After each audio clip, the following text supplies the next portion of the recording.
Hey guys, and welcome back to another episode of Exotic Car Facts. I'm doing a follow-up YouTube video to go along with the recent podcast I did talking about the Lamborghini Gallardo LP560 that I found here locally. And just wanted to show you some of the corresponding pictures and some other details about the car, and also to give a little bit more detail about the Gallardo market and where I think it's heading in the next couple of months. So just to kind of pick up where I left off on the podcast, I wanted to stop by a local dealership and show you the car that I was looking at. When I drove by initially and I took a look at the car, it looked to be a Nardo Gray second generation LP560 style Lamborghini Gallardo. Typically those cars are going to be 2009 or newer, and from 50 feet the car looks great. The color is actually really appealing. Definitely had the LP style bumper up front, and it looked like it also had the Superleggera wing on there, from what I could tell.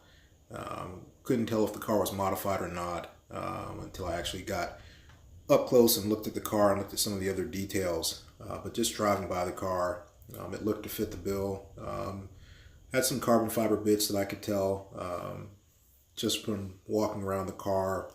And again, it definitely looked really nice from a distance. So it definitely had a great look to it. And the wheels and tires looked pretty good on there from what I could tell. Now, the nice thing about those LP 560s are obviously over the first generation Gallardos, they got a increase in horsepower. So the car is going to have a little bit more horsepower, slightly more displacement. I believe the engine went from a 5.0 liter to a 5.2, and then a few other cosmetic upgrades such as the corner markers, front headlight LEDs, and also the rear tail light LEDs as well. And in the video, you can see when I got up close to the car and I started to walk around, I noticed a few things. It didn't have the clear engine bay cover. And the rear tail lights, if you take a look at them, you can actually tell that those are actually first gen Gallardo tail lights. Those aren't the second generation LP style LEDs. So that's something to kind of tip you off that this obviously wasn't a real LP 560 car. When I got a closer look at the front bumper as well, I noticed that there's the little bit of a gap between the hood and the front bumper. So obviously this is an aftermarket bumper, or the LP style bumper update. And even with the color of the car, I noticed that it wasn't actually a gray car. It wasn't actually painted Nardo gray. It actually looks like it was wrapped, and so that's actually something else to be aware of too, because like I said, the car from a distance actually looked like an LP, but once I got up close and started to look at some of the finer details, give the car a good walk around, I noticed that it was actually a first gen car with some updates done to them, and to the bumper and the side skirts possibly, and a few other things, and it has that wrap on there. So that was a little bit of a disappointment, but at this point I didn't know how much they wanted for the car, so it wasn't necessarily a bad thing. I mean, a lot of people like the look of the LP bumper on the car, and again, it doesn't detract overall from the aesthetic of the Gallardo in and of itself. Although if I am going to be looking at a first gen Gallardo, typically I'll try to get one that's all OEM stock, something that has the age appropriate bumper, side skirts, tail lights, and so forth for that particular model car, just because I think that the first gen Gallardo had a really nice aesthetic. And there you can see there are a few little things that I noticed as I was walking around the car. It looked like the corner marker was missing, and you can even see that it looks like the original color of this car was actually that yellow, instead of it being the Nardo gray. It was that really popular yellow that Lamborghini had as their signature car color for the Gallardo. There you can see it looks like the the wrap actually covered the other corner marker location. So again, looking at the car, it was a little bit of a disappointment because once you get up close, you can see it actually has the first generation stock Gallardo wheels as well. And when I looked at the price of the car, when I went on the internet to do some research, it looks like they want almost $85,000 for 2004 Lamborghini Gallardo, which again, I'll put a picture on the screen so you can actually see what that car looks like originally. And it's not unattractive. I do like the first gen Gallardo, and this one says that it has a bunch of upgrades done to it, and you can kind of see that on the screen. But when you check the wholesale value on this car by checking a site like Manheim, you'll notice that the wholesale price for a car like this with about 30,000 miles is roughly $65,000 to $70,000.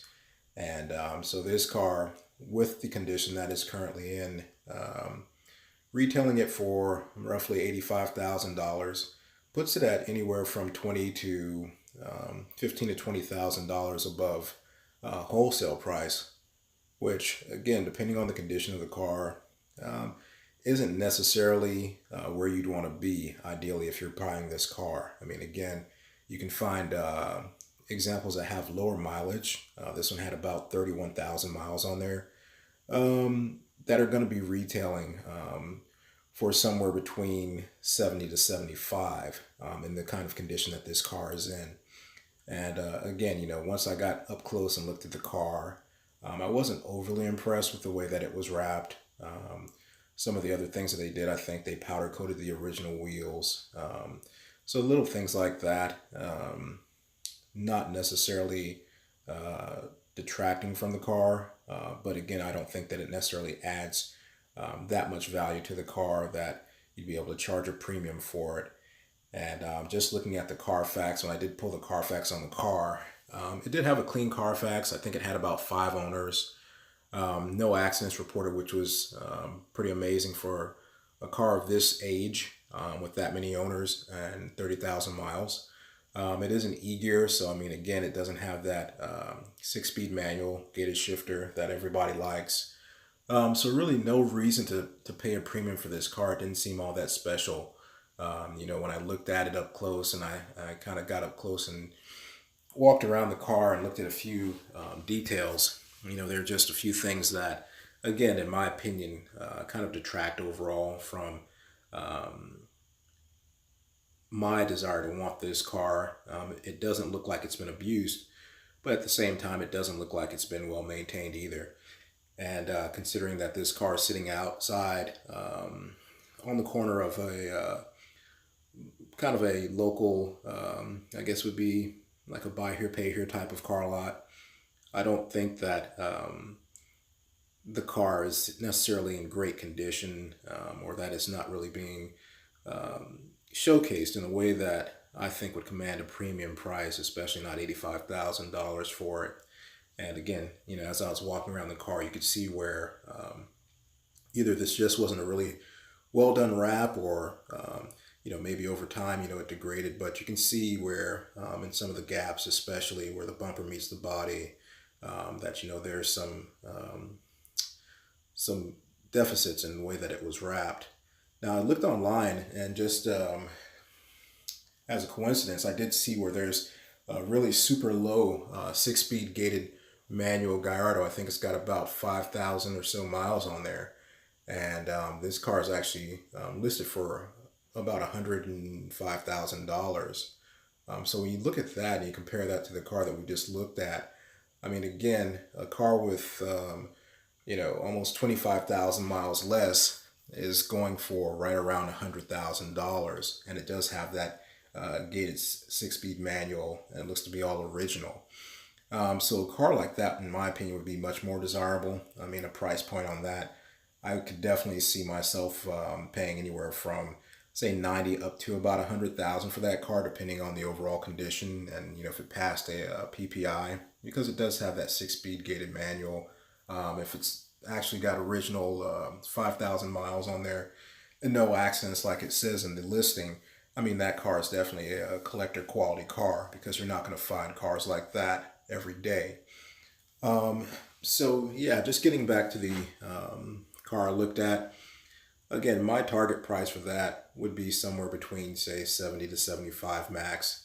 It said that it had recent service on the car, so I'm not really sure what all that entailed. I'm assuming they're meaning that it had maybe some engine work done, or maybe the clutch was replaced. But again, anytime you're buying a car, especially an older Gallardo, a few things that you want to factor on and consider is that chances are you may need to replace the clutch immediately. I had that happen to a good friend of mine, and even if you do a good PPI on the car, you still want to leave yourself a little bit of a buffer just in case something was missed, or things happen with older cars. So at least leave yourself a little bit of a buffer to do any kind of additional reconditioning and maintenance that may need to be done on the car.